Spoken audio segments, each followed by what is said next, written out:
Devocional Diário Café com Deus Pai por Júnior Rostirola, 22 de junho. O Deus da provisão. Como é feliz aquele que não segue o conselho dos ímpios, não imita a conduta dos pecadores, nem se assenta na roda dos zombadores. Ao contrário, sua satisfação está na lei do Senhor, e nessa lei medita dia e noite. Livro de Salmos, capítulo 1, versículos 1 e 2. Deus nos revela ao longo de toda a Escritura que Ele sempre provê para o seu povo. A prosperidade que Ele planejou para você é uma provisão abundante em todas as áreas. Entenda que prosperidade não é ter muito dinheiro, é não ter falta de nada. Deus não deseja que você o veja como alguém distante e indiferente. Ele quer que você o sinta, o abrace, como o filho abraça o pai amoroso, que deseja abençoar seus filhos de todas as maneiras. Desde o momento em que Israel se tornou uma nação, Deus expressou seu desejo de abençoá-los. E isso nos mostra como Ele deseja que seu povo não viva em necessidade. O plano do Pai é que você tenha o suficiente em todas as áreas da sua vida. Convém lembrar que o suficiente não significa necessariamente riqueza. Embora Deus faça as pessoas prosperarem de maneiras diferentes, isso significa que as suas necessidades serão supridas quando você entrega e confia tudo a Ele. À medida que você se aproxima de Deus Pai, passa a perceber que para cada estação da sua vida, Ele envia a provisão necessária e não deixa faltar nada.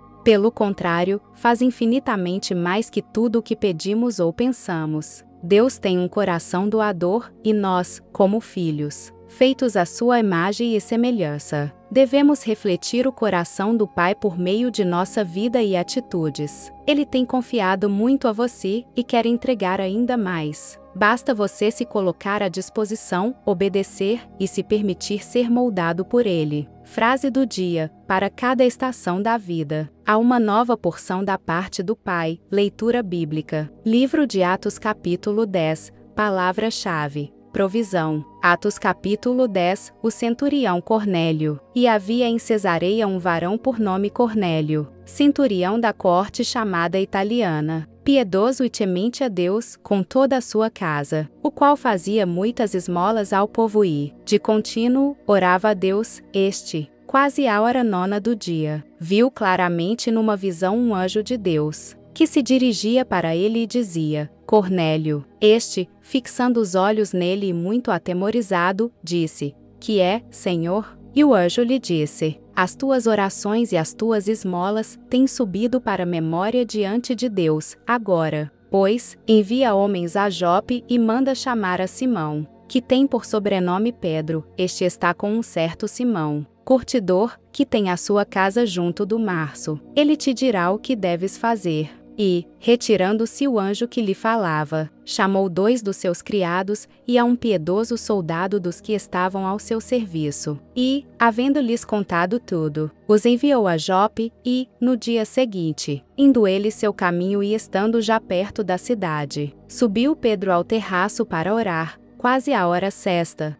E, tendo fome, quis comer. E, enquanto lhe preparavam, sobreveio-lhe um arrebatamento de sentidos, e viu o céu aberto e que descia um vaso, como se fosse um grande lençol atado pelas 4 pontas, findo para a terra, no qual havia de todos os animais quadrúpedes, répteis da terra e aves do céu. E foi-lhe dirigida uma voz: Levanta-te, Pedro, mata e come. Mas Pedro disse: De modo nenhum, Senhor, porque nunca comi coisa alguma comum imunda. E segunda vez lhe disse a voz: Não faças tu comum ao que Deus purificou. E aconteceu isto por 3 vezes. E o vaso tornou a recolher-se no céu. E, estando Pedro duvidando entre si acerca do que seria aquela visão que tinha visto, eis que os varões que foram enviados por Cornélio pararam à porta, perguntando pela casa de Simão, e, chamando, perguntaram se Simão, que tinha por sobrenome Pedro, morava ali. E,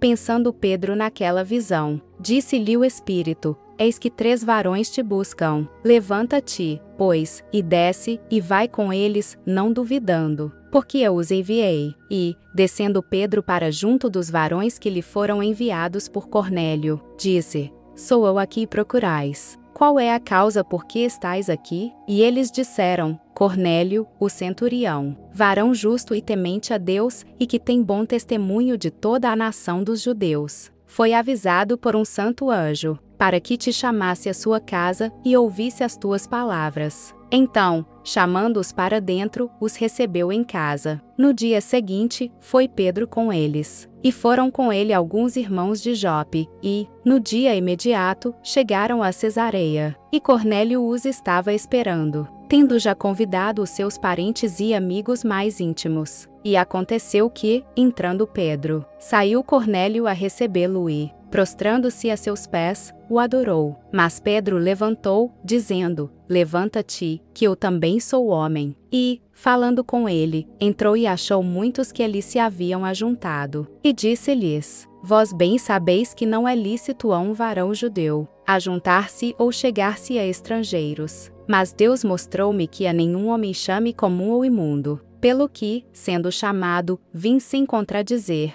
Pergunto, pois, por que razão mandastes chamar-me? E disse Cornélio: Há 4 dias estava eu em jejum até esta hora, orando em minha casa à hora 9. E eis que diante de mim se apresentou um varão com vestes resplandecentes, e disse: Cornélio, a tua oração foi ouvida, e as tuas esmolas estão em memória diante de Deus. Envia, pois, a Jope e manda chamar Simão, o que tem por sobrenome Pedro. Este está em casa de Simão, curtidor, junto do mar, e ele, vindo, te falará. E logo mandei chamar-te, e bem fizeste em vir. Agora, pois, estamos todos presentes diante de Deus, para ouvir tudo quanto por Deus te é mandado. E, abrindo Pedro a boca, disse: Reconheço, por verdade, que Deus não faz acepção de pessoas, mas que lhe é agradável aquele que, em qualquer nação, o teme e faz o que é justo. A palavra que ele enviou aos filhos de Israel, anunciando a paz por Jesus Cristo, este é o Senhor de todos. Esta palavra, vós bem sabeis, veio por toda a Judeia, começando pela Galileia, depois do batismo que João pregou, como Deus ungiu a Jesus de Nazaré com o Espírito Santo e com virtude, o qual andou fazendo o bem e curando a todos os oprimidos do diabo, porque Deus era com ele, e nós somos testemunhas de todas as coisas que fez, tanto na terra da Judeia como em Jerusalém, ao qual mataram, pendurando no madeiro. A este ressuscitou Deus ao 3º dia e fez que se manifestasse, não a todo o povo, mas às testemunhas que Deus antes ordenara, a nós que comemos e bebemos juntamente com ele, depois que ressuscitou dos mortos, e nos mandou pregar ao povo e testificar que ele é o que por Deus foi constituído juiz dos vivos e dos mortos. A este dão testemunho todos os profetas, de que todos os que nele creem receberão o perdão dos pecados pelo seu nome. E, dizendo Pedro ainda estas palavras, caiu o Espírito Santo sobre todos os que ouviam a palavra, e os fiéis que eram da circuncisão. Todos quantos tinham vindo com Pedro, maravilharam-se de que o dom do Espírito Santo se derramasse também sobre os gentios, porque os ouviam falar em línguas e magnificar a Deus. Respondeu: Então, Pedro, pode alguém, porventura, recusar a água, para que não sejam batizados estes que também receberam, como nós, o Espírito Santo? E mandou que fossem batizados em nome do Senhor. Então, rogaram-lhe que ficasse com eles por alguns dias.